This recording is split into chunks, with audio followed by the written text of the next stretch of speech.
Y bueno, estamos al aire, estamos en vivo. Buenos días, buenos días. Si alguien nos está viendo por ahí, creo que Esmeralda por ahí se iba a conectar. Ya estaba desesperada. Bueno, Sí. tiene razón, empezamos tarde, pero bueno, vamos a empezar. Continuamos con el capítulo 15. Estamos con el capítulo 15 de Juan. Y bueno, es un pasaje muy, muy conocido. La vida verdadera. Esta es una alegoría. En sí es una alegoría, estamos hablando de figuras literarias, esta es una alegoría. ¿Qué caracteriza a una alegoría? En una alegoría cada elemento representa una verdad en la realidad o en lo que se quiere transmitir. Nada más para hacer la comparación con una parábola. En una parábola solo hay una verdad central y los elementos que se mencionan son solo con fines decorativos. No, cada elemento no tiene un significado y eso hay que tener mucho cuidado porque luego queremos interpretar una parábola como una alegoría y entonces podemos sacar sentidos que las escrituras no quieren darnos. En el caso de la alegoría es distinto. Cada elemento tiene un significado. Pero además de eso, lo más importante, recuerden que el primer principio de interpretación bíblica es que la Biblia se interpreta a sí misma. A sí misma. ¿Qué significa esto? Que la misma escritura nos dice. ¿Sí? Entonces no tenemos que batallar mucho en ese sentido, porque la misma escritura nos dice cuando cada elemento tiene un sentido, tiene un significado. Incluso cuando en la traducción se refleja una palabra, por ejemplo, la parábola del sembrador,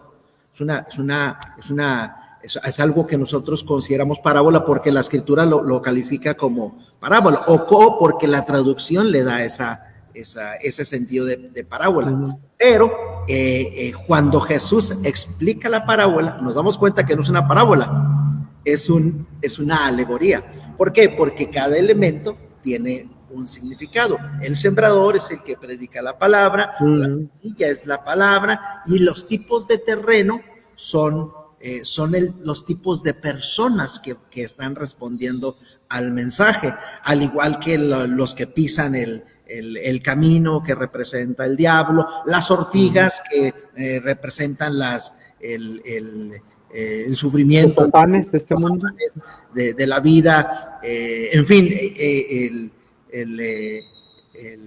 en fin, cada elemento tiene un significado. Evidentemente, esa parábola no es parábola, es una alegoría. ¿Cómo lo sabemos? Porque cada elemento tiene su significado. ¿Cómo sabemos que cada elemento tiene un significado? Porque Jesús lo explica. ¿Sí? A diferencia de otras parábolas, donde es evidente que solo Jesús toma una enseñanza y los detalles no son relevantes. Sí, los detalles no son relevantes. Entonces, nada más para hablar de la diferencia entre una parábola y una alegoría. Recordemos que esos términos de parábolas y alegorías son términos actuales, por así decirlo, no son términos bíblicos. Entonces, las clasificaciones en el hebreo son más genéricas. Y una misma palabra puede usarse para varios tipos de figuras. Se distinguen cuando se da la explicación de ellas. ¿Sí? Entonces, nada más para dejarlo claro. Esta es una alegoría muy, muy conocida. Vamos a leerla. Dice: yo soy la vid verdadera y mi padre es el labrador. Todo pámpano que en mí no lleva fruto, lo quitará, y todo aquel que lleva fruto, lo limpiará para que lleve más fruto. Ya vosotros estáis limpios por la palabra que os he hablado. Permaneced en mí y yo en vosotros. Como el pámpano no puede llevar fruto por sí mismo si no permanece en la vid, así tampoco vosotros si no permanecéis en mí. Yo soy la vid, vosotros los pámpanos. El que permanece en mí y yo en él, este lleva mucho fruto, porque separados de mí nada podéis hacer. El que en mí no permanece será echado fuera como pámpano y se secará, y los recogen y los echan en el fuego y arden. Si permanecéis en mí y mis palabras permanecen en vosotros, pedid todo lo que queréis y os será hecho. En esto es glorificado mi Padre, en que llevéis mucho fruto y seáis así mis discípulos. Como el Padre me ha amado, así también yo os he amado. Permaneced en mi amor. Si guardareis mis mandamientos, permaneceréis en mi amor, así como yo he guardado los mandamientos de mi Padre y permanezco en su amor. Estas cosas os he hablado para que mi gozo esté en vosotros y vuestro gozo sea cumplido. Este es mi mandamiento, que os améis unos a otros como yo os he amado. Nadie tiene mayor amor que este, que uno ponga su vida por sus amigos.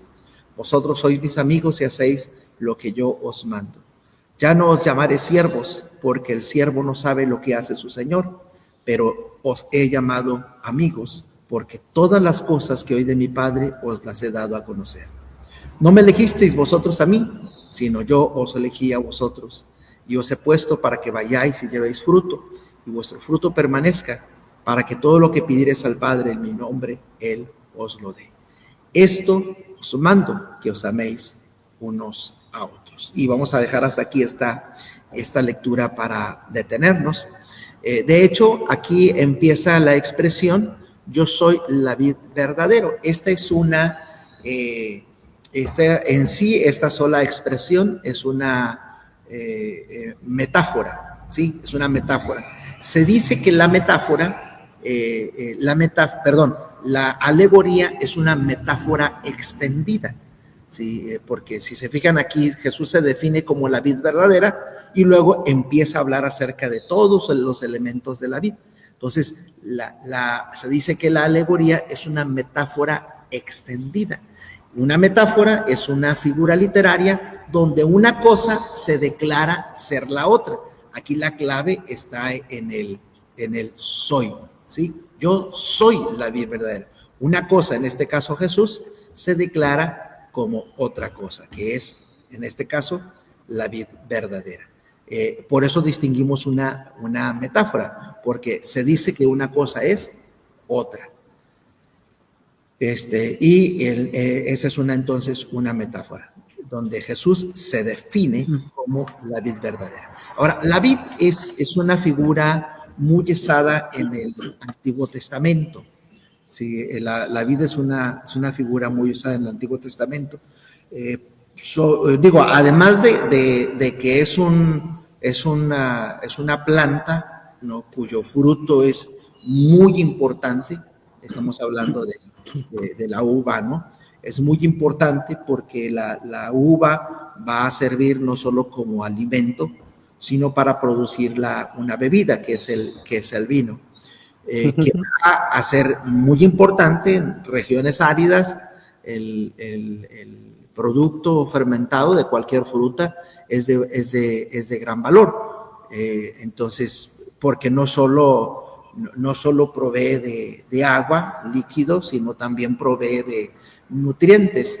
Entonces, es muy valorada esta planta, ¿no?, la vid. Entonces, en sí misma, para la vida, la vid es de suma importancia porque es un alimento, porque produce una bebida que va a servir para el desarrollo de la vida diaria. Pero además de eso, ¿perdón?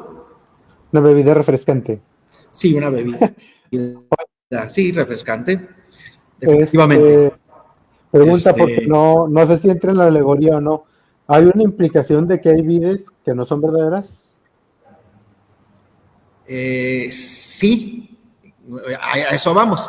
La otra imagen, el uso de la vid en el Antiguo Testamento, es que la vid es símbolo o es una de las figuras que se utilizan para hacer referencia al pueblo de Dios. En los profetas, sobre todo en los profetas, Dios se califica como el labrador, se autodenomina el labrador, o el dueño, ¿no?, de la vid y de las viñas, sobre todo. Y la vid representa a Israel, al pueblo de Israel. Entonces, aquí es donde viene entonces el choque con la vid verdadera. Entonces, a final de cuentas, la vid no es el pueblo de Dios. Cuando Jesús se define como la vid verdadera, está despojando al pueblo, a Israel, de una certeza, de una seguridad, porque ellos se creían el pueblo de Dios, el pueblo exclusivo de Dios, que ellos tenían privilegios, que Dios los cuidaba, que Dios veía por ellos, que eran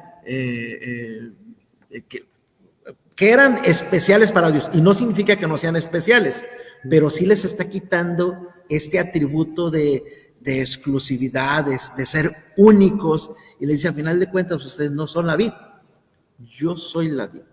Entonces les está despojando, yo soy la vid verdadera, ustedes no son la vid, ustedes dependen de mí, que es lo que sigue. Yo soy la vid, mi padre es el labrador, y ustedes son los pámpanos, ¿sí? Entonces son las ramas, ustedes dependen de mí, ¿sí? Ustedes dependen de mí, ustedes tienen vida de mí, ustedes tienen sentido y valor por mí.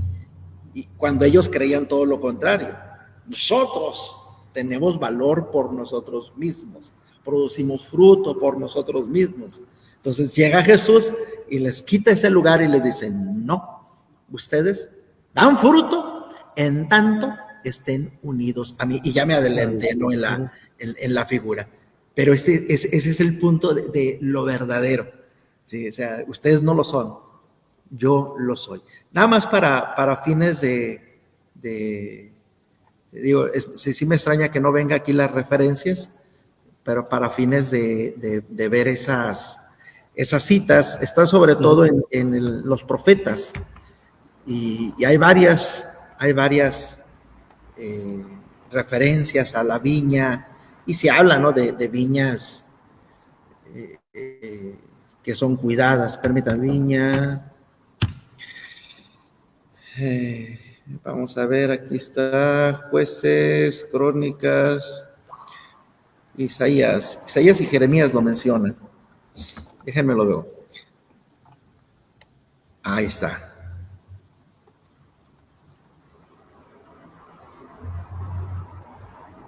En Isaías 5:1. Isaías 5:1 me parece que es el más relevante. Déjenme lo busco, ¿sí? 5 del 1 al 7. Sí. La canción de la viña. Sí. Ay, ¿dónde le busco aquí? Pero lástima, dio uvas silvestres.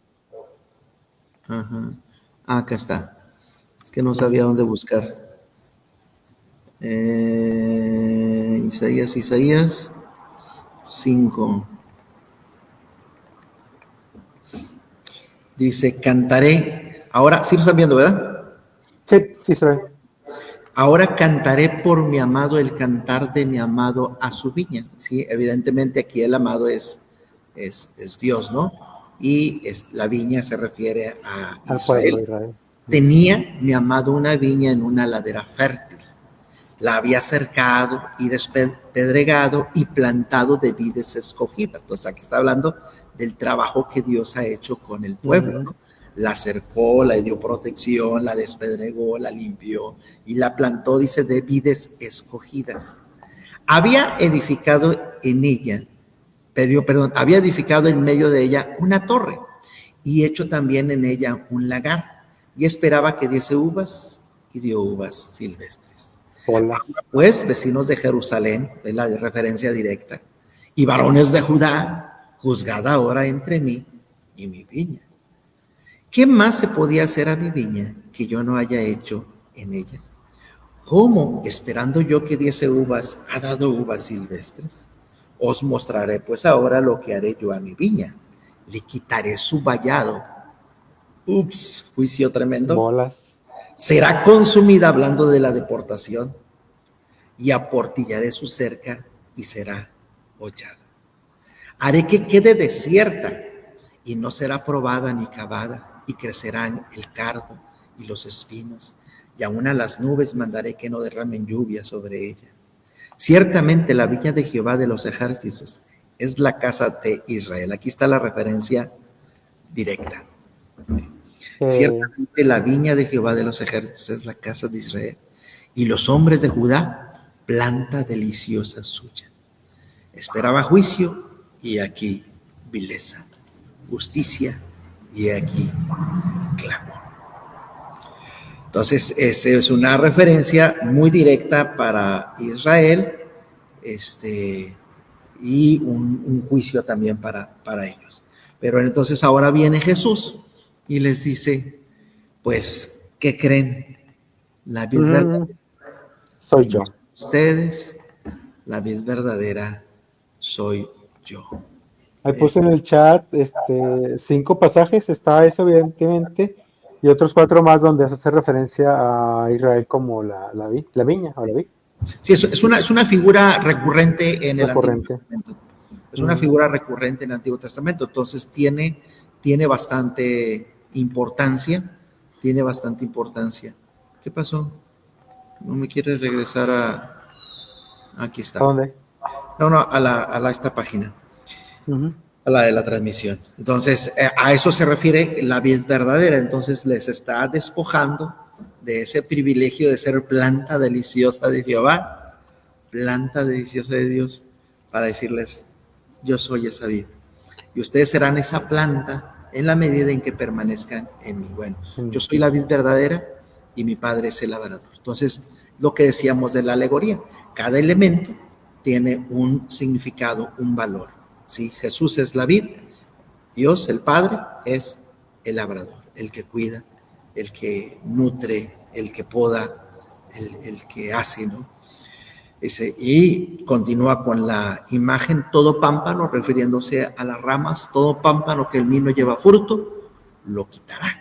Y todo aquel que lleva fruto, lo limpiará para que lleve más fruto. Entonces, está hablando de una acción de juicio, de una acción de juicio, ¿no? No debemos entender aquí que está hablando acerca de la salvación. Recuerden que hoy en el mensaje vamos a ver algo de eso. Recuerden que la fe en Juan no es algo estático, es algo dinámico. Y la fe puede ser una fe que simple y sencillamente, como la fe del mundo en general, que decía, yo creo en Dios, no significa que confía en Dios, significa que cree que Dios existe, ¿sí?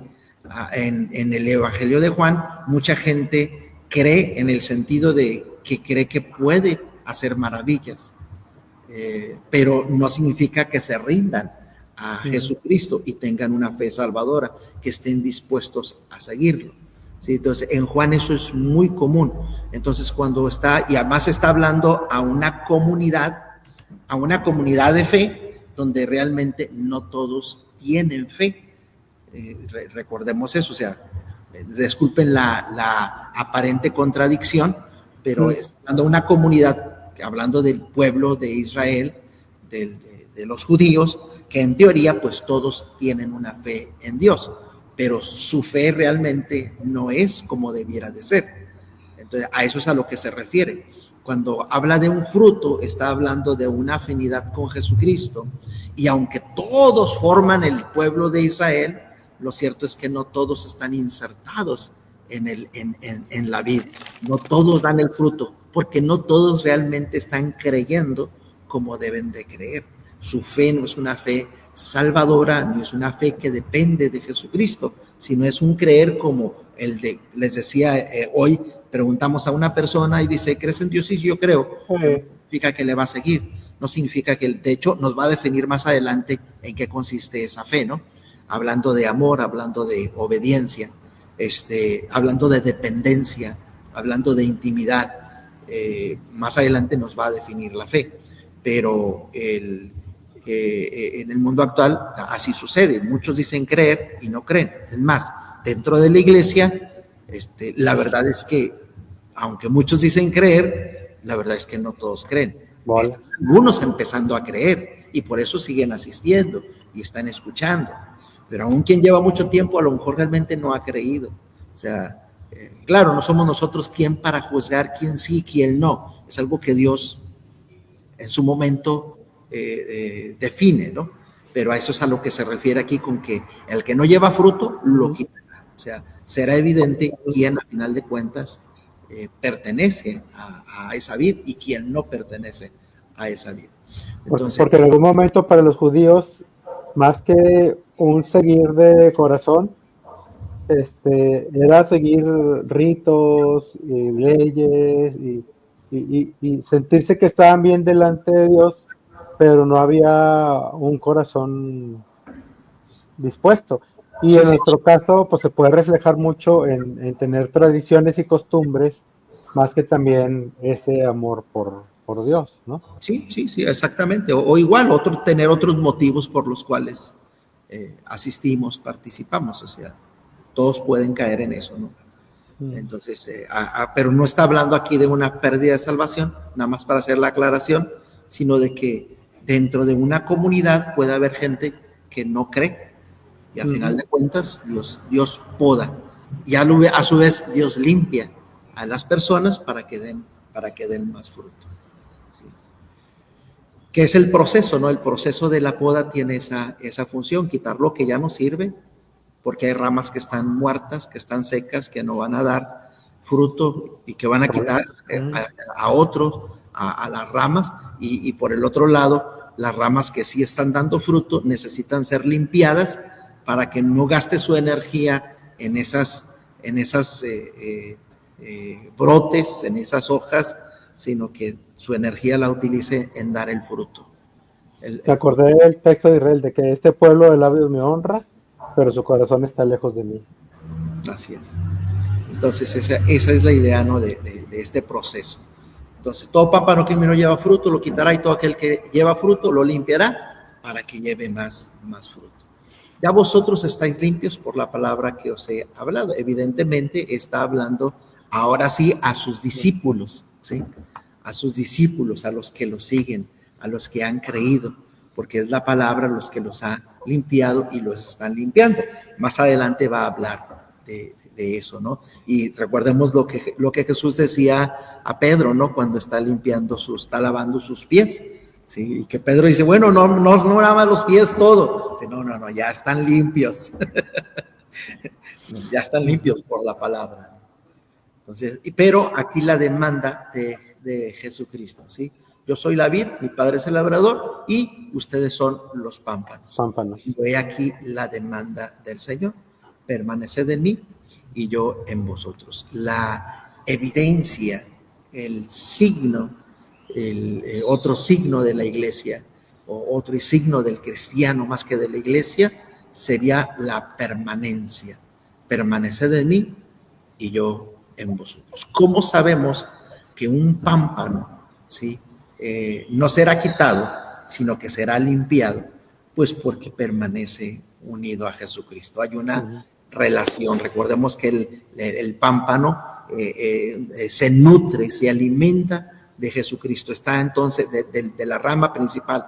En otras palabras, está íntimamente unido, ligado, y su vida depende de la vida. Entonces el creyente debe de permanecer de la misma manera, ¿no? En comunión, en unidad con Jesucristo, y nos va a decir más adelante cómo se mantiene esa unidad. O sea, como el pámpano no puede llevar fruto por sí mismo si no permanece en la vid, así tampoco vosotros si no permanecéis en mí. Yo soy la vid, vosotros los pámpanos. Y lo vuelve a decir, el que permanece en mí y yo en él, este lleva mucho fruto, porque separados de mí nada podéis hacer. Aquí está la referencia, ¿no? O sea, ¿cuándo será evidente que permanecemos en Jesucristo?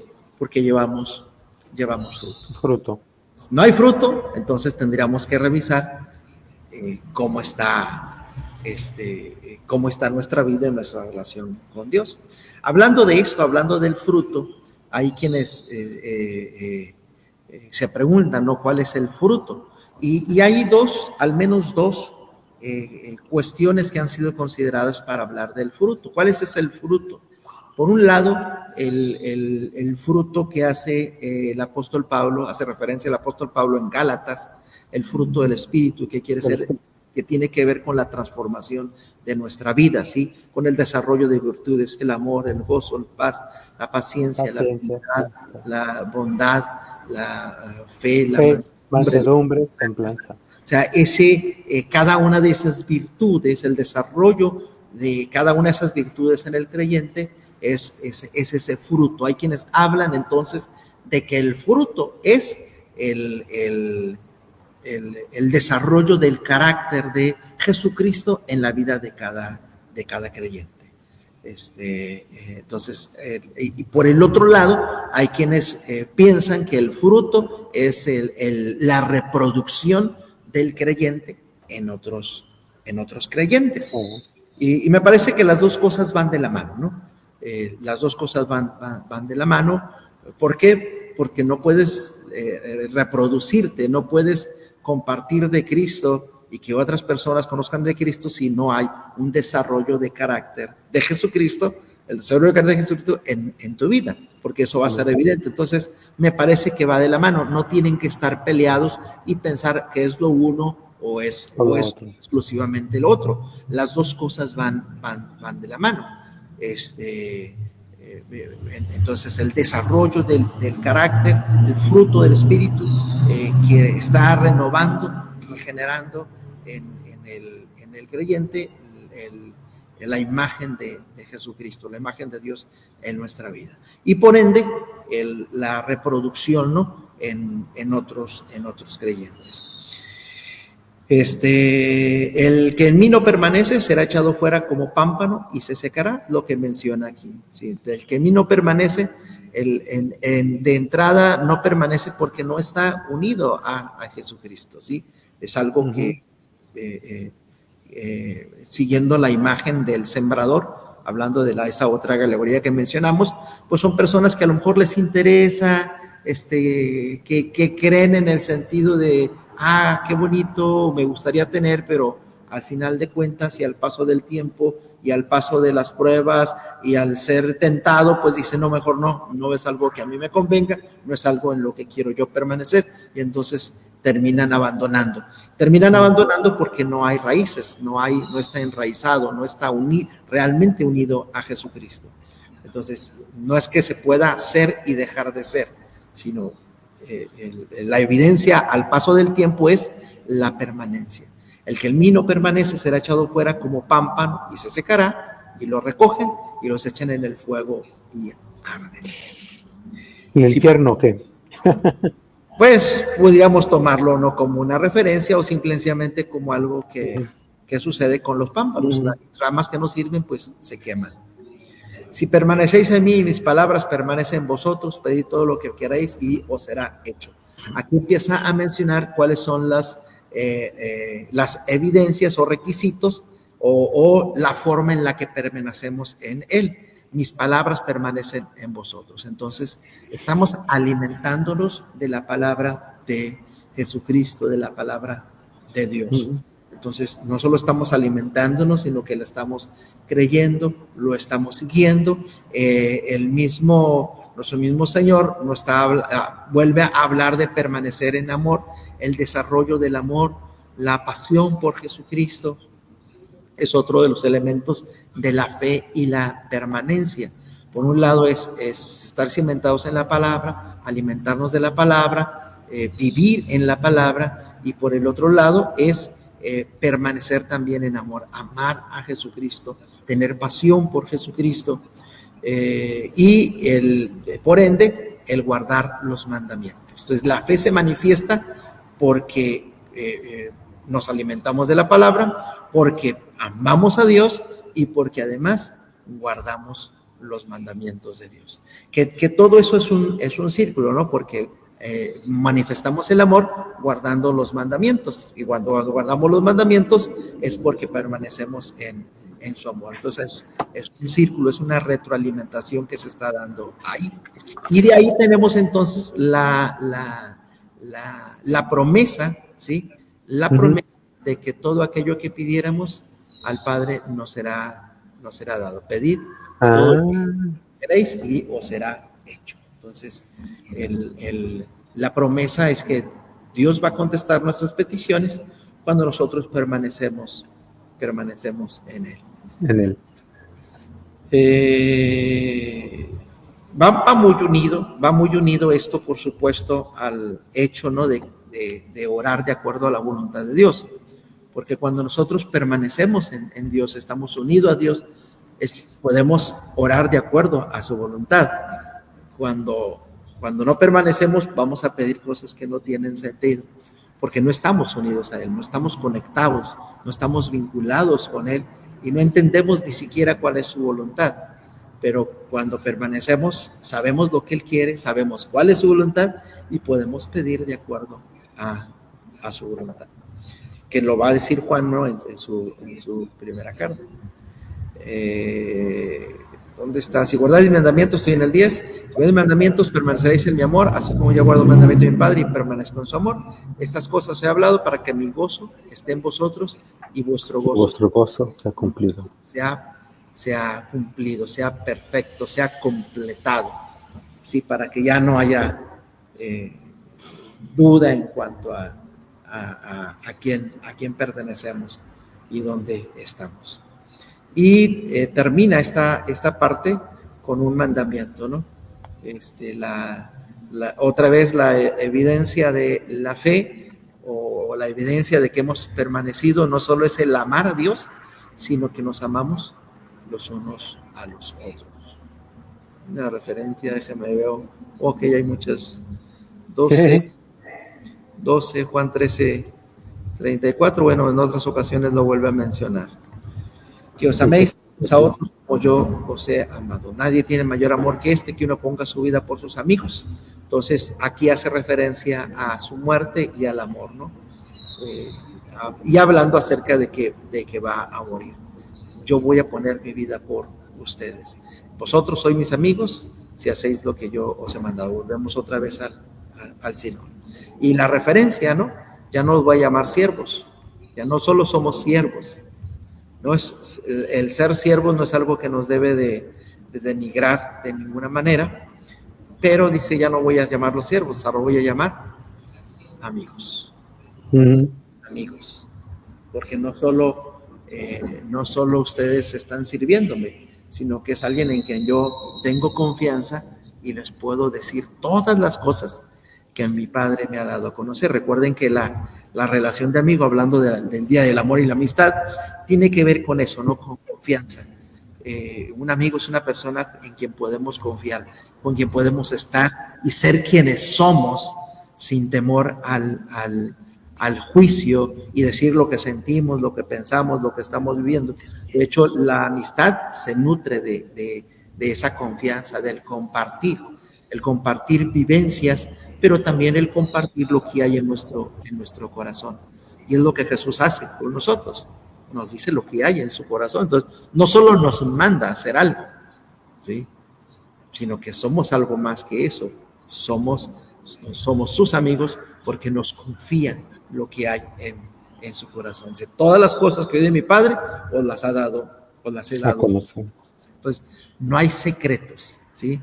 En la amistad no hay secretos. Hay secretos que se guardan entre sí, pero no hay secretos de que no te cuento algo, sino todo lo contrario, precisamente porque existe esa relación de confianza. Entonces ya no solo son mis siervos, son mis amigos. Cambia el nivel de relación, y ya no sé de qué escoger, ¿no? Porque más adelante, pues digo, ya antes nos ha hablado de ser hijos de Dios, ahora siervos, ahora amigos. Hay que hacer un estudio sobre esas imágenes del creyente. No, pues va a venir en el análisis verbal ahí de Luis. Hombre. Ya lo despertamos. Ya se despertó. Okay.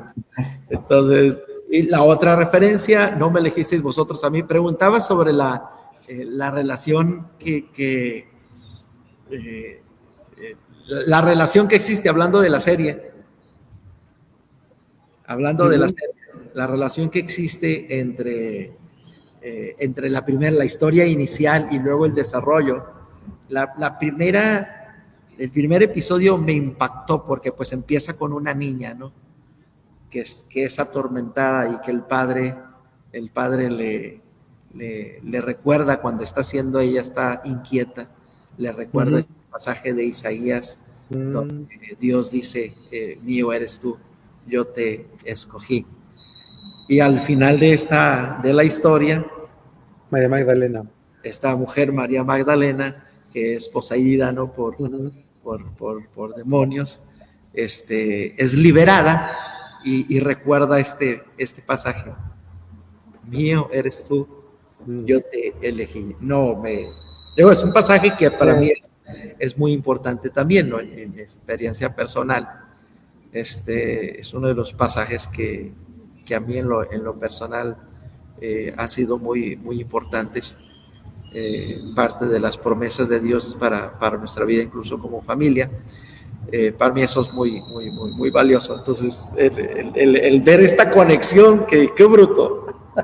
Interesante, ¿no? Porque Juan no empieza con María Magdalena, pero así empieza este primer episodio, y para mí ahí me enganché, le seguí de corrido. Bueno, ya ahí la llevo. Ahí voy poco a poco. Ya voy para ¿qué? La Jairo, la hija de Jairo y la mujer de Flujo. Para allá va la historia, pero todavía no me toca. Está muy, muy interesante. Y bueno, aquí Jesús les dice, no me elegisteis vosotros a mí, yo os elegí a vosotros. Yo os elegí a vosotros. Y otra vez, otra referencia en el Antiguo Testamento, ¿sí? Otra referencia en el Antiguo Testamento para Israel. Porque precisamente este pasaje le dice esto, mío eres tú. Le dice a Israel. Yo te redimí. Sí. Mío eres tú. Dice, yo te redimí, te puse nombre, ¿no? Mío eres tú. Sí, yo te puse nombre, sí.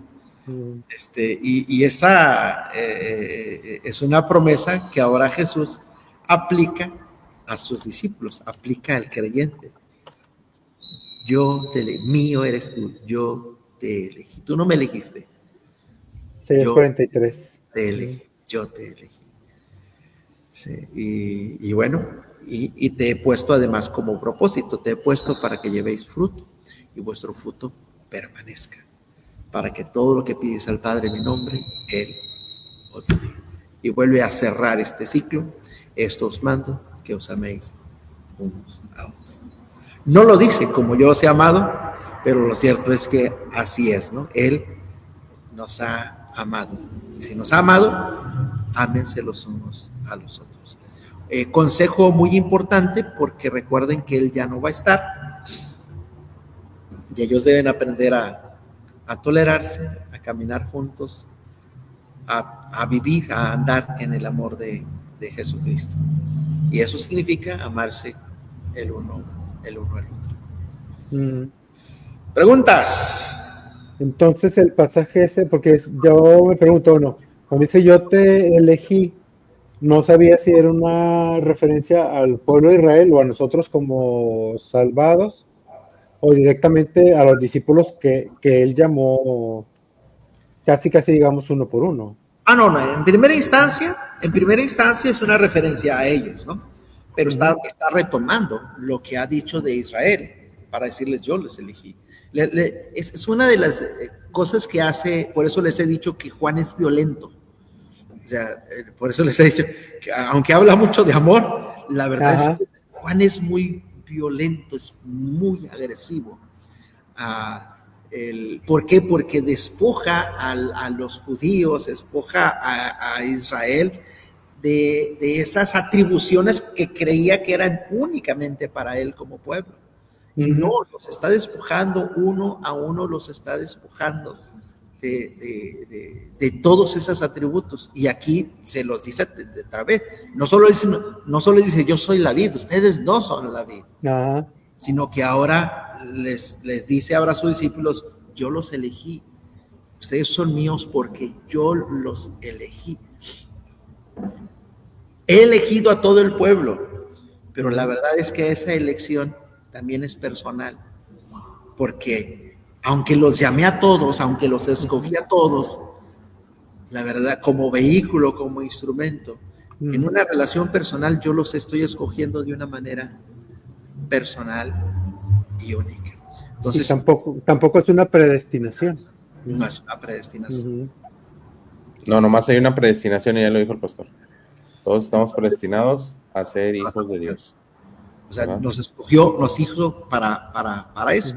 Ujú. Pero quien no permanece, quien no tiene fe, no entra dentro de ese grupo. No porque Dios no quiera, sino porque el ser humano tiene esa capacidad de decidir si va o no va con Dios, si camina o no camina con Dios, si ama o no ama en Dios, si confía o no confía en Jesucristo.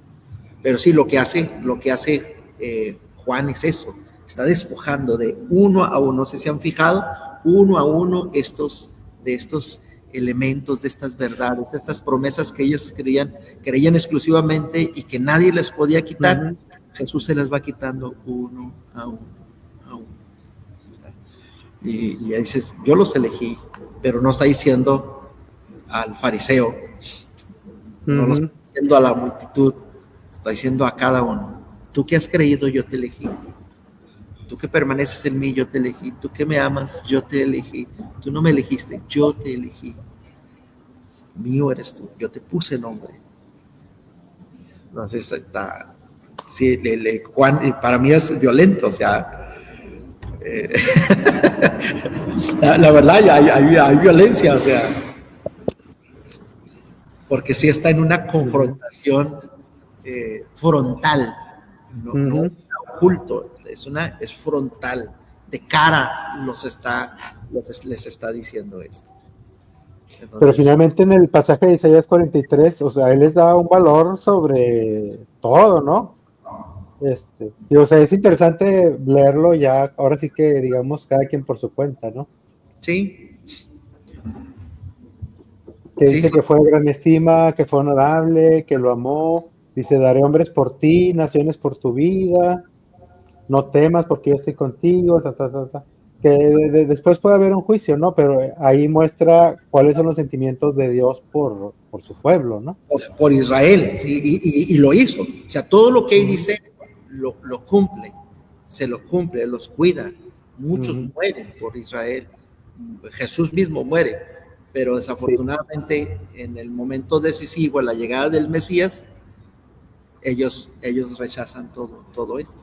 A los suyos vino y los suyos no lo recibieron. Ese es el punto, sí, ese es el punto. Si todo eso sí era para ellos, y ellos como figura también, a final de cuentas, Israel viene a ser tipo de Jesucristo. Ok. Israel viene a ser tipo de Jesucristo. Y sí, Dios dio a Jesús lo más preciado por ellos. Pero si ellos no creen, entonces todo eso que Dios les ha prometido no es para ellos. Porque el último paso no lo dieron. No permanece. Bueno, veo dos comentarios aquí de... ok. Bueno. ¿Quién comentó? No, Luis tenía que salir. Muy bien, preguntas hasta aquí, si no, pues dejamos esto aquí. No. Sí, esa es una alegoría muy, muy completa para detenernos un buen rato. Es un clásico. No sé si cuando llegue a este capítulo me detengo o le avance. Vamos a ver. Otro mes ahí, 2 meses. ¿Qué quieres que haga? Ahora de los versículos que memorizamos en la célula está ese de, ¿qué? Es 15:5. Yo soy la vid y ustedes los pámpanos, el que permanece en mí y en él, lleva mucho fruto, porque separados de mí, nada podéis hacer. Bueno, ya.